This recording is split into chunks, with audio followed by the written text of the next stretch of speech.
नमस्कार, आप देख रहे हैं बीएमएस न्यूज विपिन पांडे के साथ।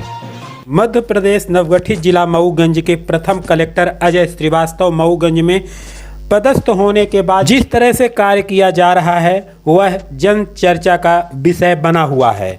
मऊगंज कलेक्टर के द्वारा चाहे पढ़ाई के लिए गरीब छात्रा को मोबाइल देने का मामला रहा हो या चाहे निवासी ग्राम खटखरी के संतोष साकेत का इलाज करने के लिए भोपाल भेजने का मामला रहा हो, जिला कलेक्टर मऊगंज जनता से सीधे मिलकर उनकी समस्याओं का निराकरण करते हैं। इसी कड़ी में जब कलेक्टर मऊगंज को दिव्यांग कृष्ण कुमार केवट के बारे में जानकारी मिली तो मऊगंज कलेक्टर अजय श्रीवास्तव दिव्यांग कृष्ण कुमार के घर हर्राहा मुढ़ान पहुंचकर हालचाल जाना और हर संभव मदद करने का आश्वासन दिया। मऊगंज कलेक्टर अजय श्रीवास्तव ने दिव्यांग कृष्ण कुमार को लेकर क्या कुछ कहा, आइए सुनाते हैं। और साथ में जिला कलेक्टर मऊगंज के आने पर दिव्यांग कृष्ण कुमार ने क्या कुछ कहा यह भी हम आपको सुनाएंगे।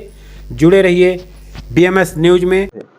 उन्होंने मुझे बताया कि उन्हें एक बाइट चाहिए, वो अभी मिल के आए हैं कृष्ण कुमार केवट जी से, जिनके दोनों हाथ नहीं हैं।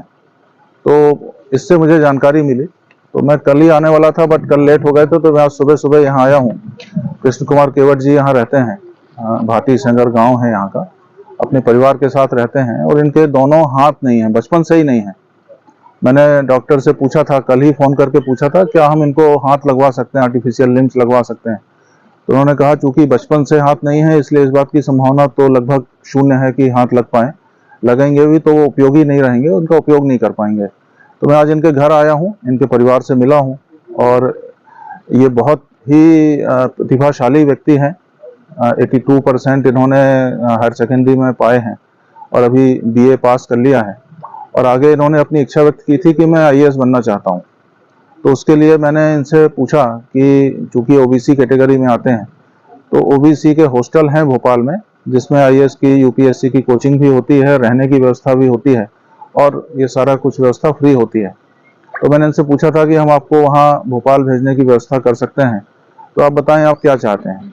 तो इन्होंने कहा कि भाई मैं वहाँ नहीं जाना चाहता हूँ क्योंकि चूँकि इनके दोनों हाथ नहीं हैं, तो सारी सेवा इनकी जो भी नृत्य किया है वो सब इनकी माताजी करवाती हैं और इनके साथ में जाने के लिए कोई भी व्यक्ति ऐसा नहीं है जो भोपाल जा पाए। तो इन्होंने भोपाल जाने में असमर्थता व्यक्त की है और इन्होंने कहा कि मुझे कोई रोजगार मिल जाए तो मैं रोजगार भी अपना काम करूंगा, कोई नौकरी मिल जाए। फिर इन्होंने बताया कि इन्होंने डीसीए भी किया हुआ है। तो जब इन्होंने ये बताया तो फिर मैंने ये सोचा है कि इनको मैं कलेक्ट्रेट में अपना आउटसोर्स में या किसी भी उसमें कंप्यूटर ऑपरेटर के रूप में इनको मैं काम दे दूंगा, तो अपना काम करते रहेंगे, कुछ घर से भी करेंगे, कुछ कलेक्ट्रेट आकर के करेंगे। साथ में इनकी यूपीएससी की कोचिंग की व्यवस्था मैं करूंगा, ऑनलाइन कोचिंग की व्यवस्था मैं करवा दूंगा इनकी। और अभी कुछ यूपीएससी की बुक्स जो हैं वो मैं आजकल में ही रीवा से मंगवा करके इनको भिजवा दूंगा, तो तैयारी अपनी शुरू करें। और इनके पास अभी मोबाइल भी नहीं है ऑनलाइन कोचिंग के लिए, तो एक मोबाइल भी मैं इनको उपलब्ध कराऊंगा ताकि इनकी ऑनलाइन कोचिंग चलती रहे और घर में रह करके अपनी पढ़ाई करें। और इनसे मैंने प्रॉमिस लिया है कि ये यूपीएससी निश्चित रूप से करेंगे और भगवान चाहेगा, मेरी शुभकामनाएं हैं तो आईएएस बनेंगे। तो ये एक प्रयास हमने किया है कि हम लोग कितने पीछे हैं इनसे, मतलब इनका भगवान ने इनके साथ जो एक अन्याय किया है या जो भी है, उसके बाद भी इन्होंने इतना हौसला रखा हुआ है।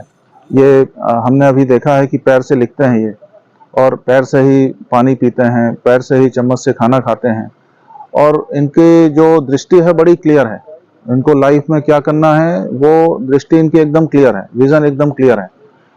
अब मूलतः ये चाहते थे कि मैं यूपीएससी करूं, आईएएस बनूं, पर जब ऐसा उनकी व्यवस्थाएं ज़्यादा नहीं हो पाई तो उन्होंने कहा कि भाई अब मैं चाहूँगा कि मैं यहाँ रहकर रोजगार करूं और अपने परिवार को सपोर्ट करूं। ये कितना बड़ा इनका इतनी बड़ी सोच है कि इन पर गर्व होता है, हम सबको इन पर गर्व है। इनके परिवार के इनके भाई है वो भी कुछ रिक्वेस्ट कर रहे थे। हाँ, इनके छोटे भाई हैं और वो अभी बीएससी सेकेंड ईयर में हैं और वो नीट करना चाहते हैं। उन्होंने एग्जाम दिया भी है और नीट की कोचिंग वगैरह नहीं कर पा रहे हैं क्योंकि फाइनेंशियल प्रॉब्लम है। तो मैं कोशिश करूंगा कि भोपाल में जो ओबीसी के हॉस्टल हैं वहाँ मैं बात करूंगा, जो आयुक्त हैं हमारे ओबीसी के, उनसे मैं रिक्वेस्ट करूंगा कि यदि वहाँ नीट की सुविधा हो कोचिंग के लिए तो हम इनको भेजेंगे और प्लस इनका जो परिवार है उनके लिए भी हम कोशिश करेंगे कि आजीविका के समूह में शामिल करके इनकी माता जी को, और कोई लोन वगैरह यदि लेना चाहें, कोई व्यवसाय करना चाहें इनके माता पिता, तो वो भी हम उपलब्ध कराएंगे। कोशिश करेंगे कि परिवार पूरा बहुत आगे बढ़े और एक पूरे भारत के सामने एक एग्जाम्पल बन के उभरे।